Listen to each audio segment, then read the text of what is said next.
손혜원 의원은 검찰 조사에서 0.001%라도 뭔가 나오면 국회의원직에서 물러나겠다라고 밝힌 바 있습니다.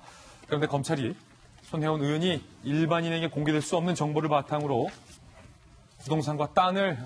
집과 땅, 부동산을 사들였다. 기소 의견을 밝혔는데 손혜원 의원의 말이 바뀌었습니다. 먼저 검찰이 보고 있는 손혜원 의원의 혐의에 대해서 함께 보시죠. 검찰은 입장이에요. 명확합니다. 미리 획득한 비공개 정보를 이용해서 본인과 지인에게 투자를 권유했고 일부는 차명으로 투자를 한 거다라고 결론을 했습니다. 그러니까 사실상의 부동산 투기다. 검찰이 이렇게 본 거죠. 부패방지법과 부동산 실명법 위반 혐의로 불구속 기소하기로 검찰은 결정했습니다. 부패방지법, 부동산 실명법 위반, 실명법 위반 같은 경우는 차명으로 부동산을 거래한 것에 대해서 검찰은 혐의가 있다라고 보고 있는 겁니다. 2017년 두 차례 걸쳐서 손혜원 의원이 목포시청 관계자로부터 도시재생사업 계획을 미리 확보합니다. 그리고 이 중에 한 번은 손혜원 의원이 직접 목포시장을 만난 이후에 자료가 건네진 것으로 검찰은 발표를 했습니다.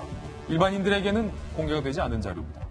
조카 명의로 매입 후 지인에게도 사라고 권유했던 것. 그래서 총 토지 26필지, 건물 21채, 14억 상당의 부동산을 손혜원 의원과 측근들이 구매를 했습니다. 일반인의 기준으로는 토지 26필지와 건물 21채를 산다라는 게 상상이 안 되는 결과이죠. 이 의혹과 관련돼서 손혜원 의원은 과거 검찰에서 조금이라도 나오면 국회의원직을 걸겠다고 밝혔습니다. 그 이야기 들어보시죠. 0.001%라도 SBS와 다른 언론들이 하는 이야기에 관련이 있다면 검찰 조사를 통해 그런 사실이 밝혀진다면 그 자리에서 저는 국회의원직을 내려놓겠습니다. 검찰 조사에서 그런 사실이 밝혀진다면 국회의원직을 내놓겠다. 검찰 조사에서 밝혀졌는데 손혜원 의원의 입장이 바뀌었습니다. 이제는 재판으로 갑니다.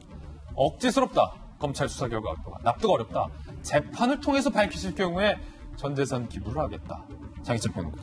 지금 저는 손혜원 의원 발표만 보면 핍박받는 야당 국회의원의 발표가 생각나요. 그런 거 아니잖아요. 지금 물론 무소속이긴 하지만 그냥 여당 초선이 아니라 사실은 정권의 실세가 아니냐. 그리고 민주당에 들어왔을 때부터 홍보위원장이라는 게 매우 고위직으로 민주당에 들어왔던 그런 분입니다. 레드카펫을 깔아줬던 분이고 저 검찰에서 0.1%라도 뭐가 나오면 사퇴하겠다는 기자회견 하고 나서요.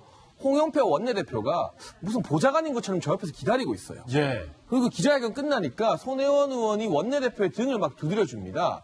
저는 탈당 기자회견에 당시에도 화제가 됐지만 원내대표가 대동하는 것도 참 낯선 광경이었습니다만. 그렇죠. 마치 응원하는데 마지못해 떠나보낸다는 듯이 저렇게 어깨에 손을 올리고 응원하고 이런 모습도 참 생경했는데 지금. 이 사진만 보면 위계질서가 원내대표가 위가 아니라 초선 문제가 혐의를 일으켜서 무리를 일으켜서 당을 나가는 초선 의원이 무슨 당대표 같고 홍영표 원내대표가 오히려 무리를 일으켜서 나가는 초선 같아요. 네, 그때 홍영표 원내대표 무슨 말 했냐면 당 지도부에서는 탈당을 만료했다고 했습니다. 그때 그 만료 때문에 만약 탈당을 안 했다면 지금도 여전히 민주당 소속인 거겠죠. 그런데 이제 민주당에서는 이제는 우리 당 아니니까 무슨 상관이냐면서 침묵을 하고 있고요. 손혜원 의원 검찰 조사에서 뭐가 나오면 그만둔다 했는데 이제 재판 간다 했잖아요. 만에 하나 1심에서 불미스러운 결과 나오게 된다면 3심까지 가자고 하실 겁니다. 예. 지금 국회의원 임기가 1년도 안 남아 있어요. 결국에는 어떤 판결이 나오건 상관없이 국회의원 임기 4년은 다 채우게 됐다. 물러나지 않겠다. 네, 그런 말씀을 드리는 것이고 이게 정치자금법 위반이라면 6개월 안에 판결이 나야 됩니다만 그런 부분이 아니기 때문에 1심 판결조차도 언제 날지 모르는 상황에서 본인이 말한 정말 0.001%라도 떳떳하지 못한 결과 나온다면 전재산 기부하고 국회의원직 사퇴하겠다는 약속은 공허한 말에 불과했었던 것인지 그 부분 꼭 묻고 싶습니다. 예, 손혜원 의원의 말이 확실히 많이 바뀌었습니다. 검찰 수사에 대해서는 억지스럽다라고 비판을 했는데 이에 대해서 검찰 관계자들의 이야기도 오늘 저희가 취재가 됐습니다. 검찰 내부의 이야기 들어보시죠. 실제 차익을 얻은 것과 상관없이 의정 활동 중 알게 된 비밀 정보로 부동산 거래를 했다면 그것만으로도 범죄다. 손혜원 의원의 해명에도 불구하고 검찰은 그 범죄 갖고 그러냐라는 반응을 보이고 있는 거죠. 손혜원 의원이 반박을 했는데요. 이렇게 반박을 했습니다. 검찰이 말한 보안 자료를 읽지도 않았고 보좌관이 자료를 가지고 있었다. 그러니까 손혜원 의원 측이 그 보안 자료를 받았다. 도시재생 사업 계획 자료를 받았다. 하지만 나는 안 읽었고 보좌관이 읽었다.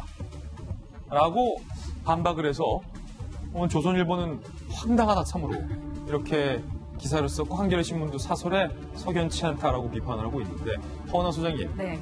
이 손혜원 의원의 해명이 지금 계속 나오고 있는데 어떻게 보십니까?